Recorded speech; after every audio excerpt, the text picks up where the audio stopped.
പാളയംകുടം പഴമാണ് മൈസൂർ പൂവൻ. ഈ പഴം വെച്ചിട്ട് നല്ലൊരു ജാമുണ്ടാക്കാം.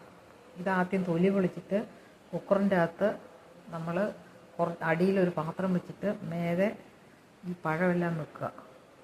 അത് കഴിഞ്ഞിട്ട് നമ്മൾ കുക്കറിൽ ഒരു വിസിലടുപ്പിക്കുക. കുറച്ച് അടിയിൽ കുറച്ച് വെള്ളം ഒഴിക്കണം. അത് കഴിഞ്ഞിട്ട് ആ പഴം പിഴിഞ്ഞിട്ട് അതിൻ്റെ അതിൻ്റെ ചാറ് നമ്മളെടുത്ത് കുറുക്കി പറ്റിക്കണം. പറ്റിച്ച് കഴിഞ്ഞിട്ട് പഞ്ചസാര ഇട്ടിട്ട് നമ്മൾ കുപ്പിയിൽ ആക്കി വെച്ച് കഴിഞ്ഞാൽ നല്ല ഒന്നാന്തരം മൈസൂർ പൂവൻ ജാമ്. ഏതായാലും പഴം പോവുള്ളൂ, വലിയ കൊലയായിരുന്നു. അതുകൊണ്ട് ഉണ്ടാക്കാം. മൈസൂർ പൂവൻ പഴം എല്ലാം തൊലി പൊളിച്ചു കുക്കറിൻ്റെ അകത്ത് നമ്മൾ ആക്കി എല്ലാം റെഡിയാക്കി. ഇനിയിപ്പം അതിൻ്റെ അകത്ത് കുറച്ച് വെള്ളം ഒഴിച്ചാൽ മതി. ഒരു ഗ്ലാസ് വെള്ളം മതി. ഈ വെള്ളം ഒഴിച്ചിട്ട് നമ്മൾ തീയെ വെക്കുക. മൈസൂർ പൂവൻ പഴം നല്ലപോലെ വെന്തു. ഇനി നമുക്ക് അത് ചൂടാറി കഴിയുമെന്ന് പിഴിയണം.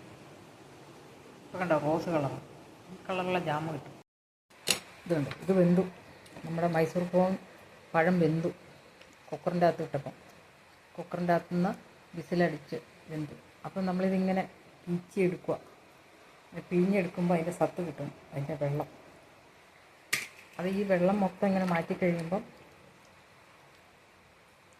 നമ്മൾ വെള്ളമാണ് എടുക്കുന്നത്. ഇത്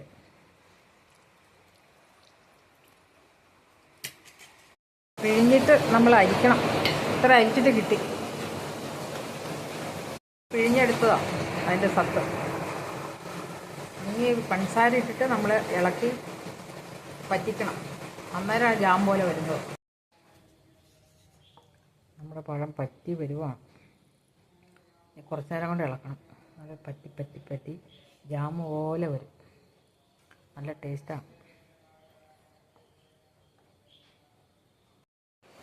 ഇതാണ് നമ്മുടെ മൈസൂർ പൂവൻ പഴം ജാം റെഡിയായി.